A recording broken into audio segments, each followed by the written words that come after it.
empezar hablando primero de terror y luego ya de otros temas. La película rinde unos clarísimos homenajes a películas de terror. Yo he apuntado 3, El Resplandor, La Profecía y El Exorcista. ¿Con cuál de estas te quedas y cuál es tu película de terror favorita? Bueno, la que me introdujo más de lleno en este mundo del terror fue La Semilla del Diablo, lógicamente también por el momento y por los años que tengo. Pero es un tipo... El Exorcista me parece... O sea, yo El Exorcista, voy a confesarlo, no la he visto. ¿No la has visto? Veo hasta un punto y es que hay un momento en el que... O sea, lo he intentado, ¿eh? Pero hay algo de violencia emocional que me supera. Pues te quería preguntar precisamente por qué Ellen Burstyn hace una de las mejores interpretaciones de la historia del cine en esa película, estuvo nominada al Oscar. El género de terror nunca ha sido reconocido en los premios, pero sin embargo a ti te ha dado muchas satisfacciones, ¿no? Se podría decir que el género de terror, sin que sirva de precedente a otras actrices que no han sido reconocidas por sus interpretaciones, a ti sí que te ha dado muchísimas alegrías. Claro, es que yo creo que el género de terror en sí y en conjunto es como, pues, como la comedia en su momento también, y de hecho van cambiando las cosas. De hecho, poco a poco la comedia va entrando también dentro, a lo mejor, de determinados festivales y sin necesidad de colocarlo en el lugar solo de comedia. Y si la gente no lo sabe, lo digo yo.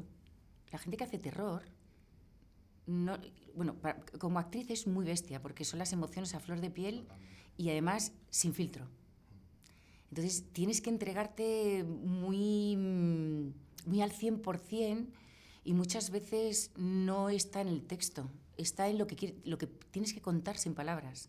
Entonces, como actriz es muy emocionante porque es a tumba abierta, pero luego el género de terror, yo he ido descubriendo a lo largo de todos estos años que son unos cinéfilos y unos entendidos en cine, no solamente de terror, sino en el cine en general, Sí. mucho más importante que en otro tipo de géneros. Bueno, imagino que tú que estás en esto lo sabes.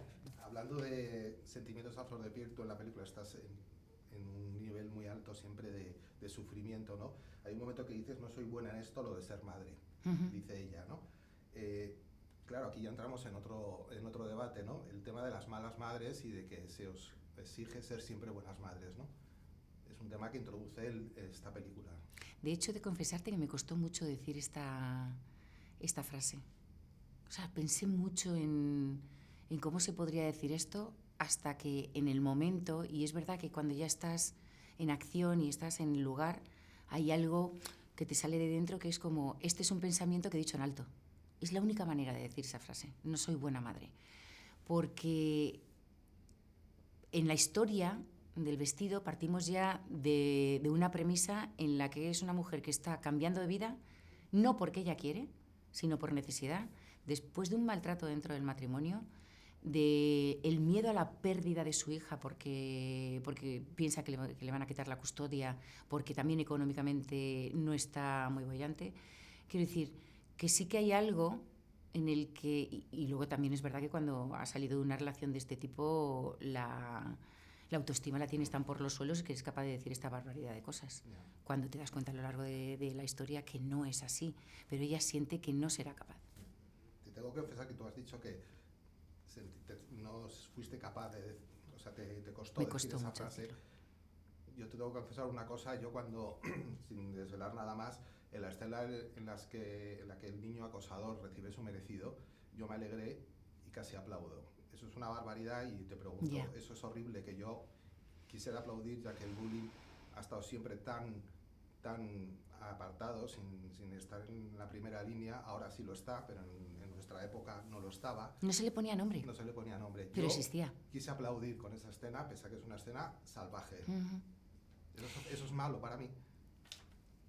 No, yo creo que, y por eso las películas de terror producen lo que producen en el espectador y producen lo que produce en los que la hacemos. Cuando te digo las emociones a flor de piel, las emociones a flor de piel significa lo que sientes, porque claro, para eso estamos educados y tenemos la razón. Y entonces entra la razón y acalla determinados instintos.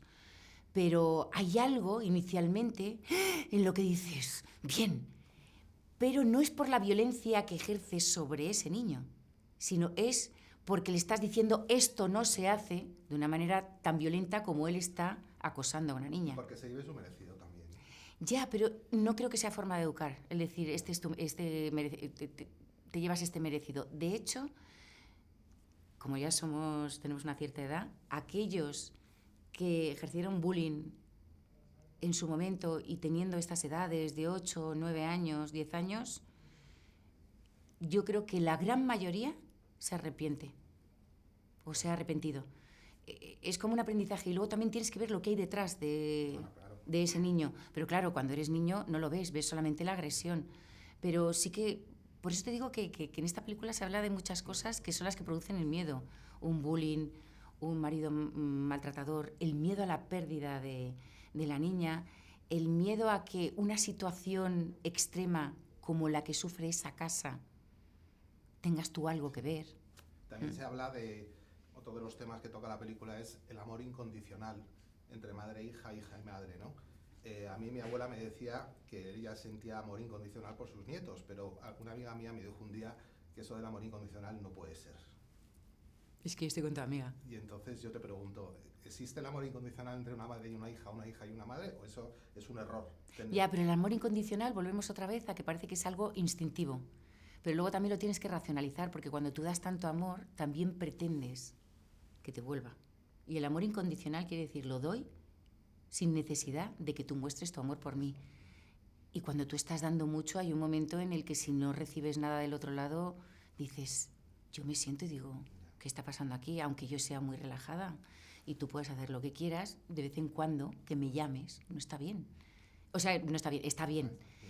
Lo que quiero decir es que lo de incondicional hasta cierto punto, y sobre todo cuando son pequeños, es que están a nuestro cuidado. Pero hay un momento en el que esta personita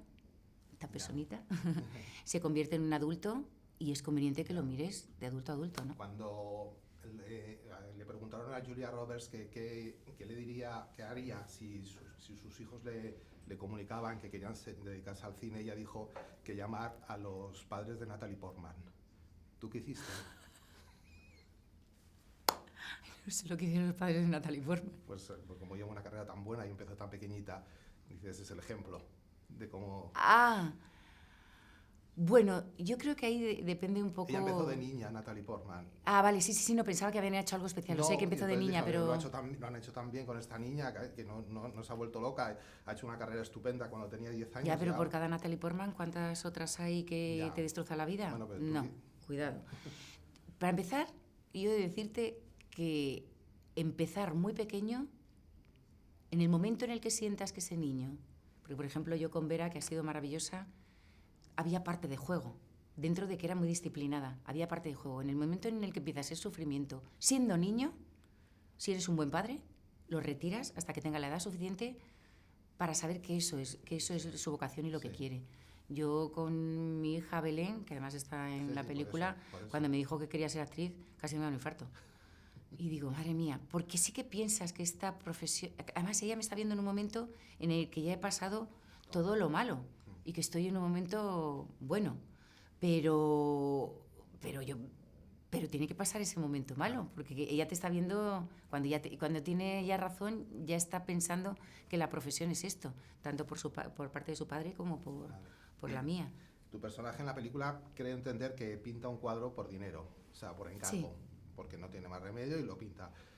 Ayer leía una entrevista con Pepón Nieto que decía: los actores no somos dueños de nuestras carreras, hacemos lo que nos ofrecen, hay cosas chulas y otras para pagar el piso. ¿Cuántas películas o cuántas tú has hecho cosas por dinero, entiendo, no? Claro, pero ahí hay un punto. Es verdad que hay algunas que no te... Hay veces que te llega un guión y yo me pongo hasta nerviosa y me entra miedo de hacerlo porque es muy bueno y digo, tengo que estar a la altura. O quieres trabajar con una directora o un director que te gustan, o una actriz o un actor que te gustan. Y entonces ahí ya empieza el nervio porque quieres estar a la altura de aquello que tú consideras que es. Hay veces que se hacen cosas que no las ves con tanta pasión desde el principio. Pero, amigo, hay que hacer que esa pasión, si no está, la pones tú.